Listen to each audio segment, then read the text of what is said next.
আজ প্রাথমিক নিয়োগ দুর্নীতি মামলায় অভিষেক বন্দ্যোপাধ্যায়কে সকাল 11টার মধ্যে সিজিওতে তলব, অর্থাৎ সিজিওতে হাজিরার নির্দেশ ইডি আধিকারিকদের। রৌনক রয়েছে আমার সঙ্গে। রৌনক, অভিষেক বন্দ্যোপাধ্যায়কে 11টার মধ্যে হাজিরার নির্দেশ দেওয়া হয়েছে সিজিওতে ইডির তরফ থেকে। কি জানা যাচ্ছে? কিছুক্ষণ আগেই অভিষেক বন্দ্যোপাধ্যায় তিনি রওনা দিয়েছেন। একেবারে 10টা 18 নাগাদ তিনি তার কালীঘাটের বাড়ি থেকে রওনা দিয়েছেন। আর কিছুক্ষণের মধ্যেই ইডির যে দপ্তর, সেই দপ্তরে গিয়ে পৌঁছবেন অভিষেক বন্দ্যোপাধ্যায়। ইডি সূত্রে আমরা জানতে পারছি যে প্রাথমিক নিয়োগ দুর্নীতি মামলায় অভিষেক বন্দ্যোপাধ্যায়কে আজ ইডি 3 জন আধিকারিক জিজ্ঞাসাবাদ করবে। তোমায় জানিয়ে রাখবো, এর আগেও কিন্তু এই মামলায় তাকে জিজ্ঞাসাবাদ করা হয়েছিল। কেন তাকে জিজ্ঞাসাবাদ করা হচ্ছে? কারণ কোটি কোটি টাকা একটা আর্থিক দুর্নীতি, অর্থাৎ মানি লন্ডারিং এর যে কেস, সেই কেস ইডি কিন্তু এতদিন ধরে দেখছিল।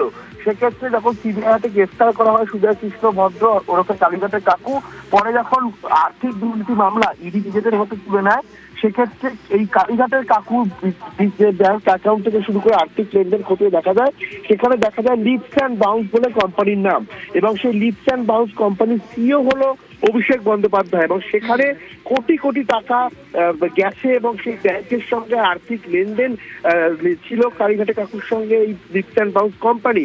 এই বিষয়কে সামনে রেখেও কিন্তু এর আগে অভিষেক বন্দ্যোপাধ্যায়কে জিজ্ঞাসাবাদ করা হয়েছিল। এবং শুধু তাই নয়, এই সুজয় কৃষ্ণ ভদ্রর একটি ভয়েস সিবিআই হাতে এসেছিল, সেখানে দেখা গেছিল জনৈক্য অভিষেক বন্দ্যোপাধ্যায়ের নাম উঠে এসেছিল। সেই অভিষেক বন্দ্যোপাধ্যায় কি এই তৃণমূলের সাংসদ অভিষেক বন্দ্যোপাধ্যায়, এই বিষয়টি নিশ্চিত করতেও কিন্তু ইডির আধিকারিকরা তাকে জিজ্ঞাসাবাদ করবে। অর্থাৎ এই যে প্রাথমিক শিক্ষক দুর্নীতি মামলা, এই মামলা দীর্ঘদিন ধরে ইডি একদিকে যেমন খতিয়ে দেখছে, অন্যদিকে সিবিআই তরফ থেকে কিন্তু এই মামলা তদন্ত করছে।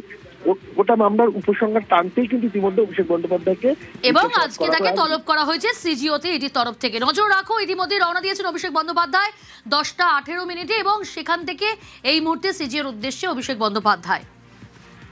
ইডি সিআইডি সাঁড়াশি চাপে অভিষেক বন্দ্যোপাধ্যায়। কেন বলছি? গতকাল সইজাল মামলায় সিআইডি জিজ্ঞাসাবাদ 8.5 ঘন্টা। আজ নিয়োগ দুর্নীতি মামলায় ইডির তলব।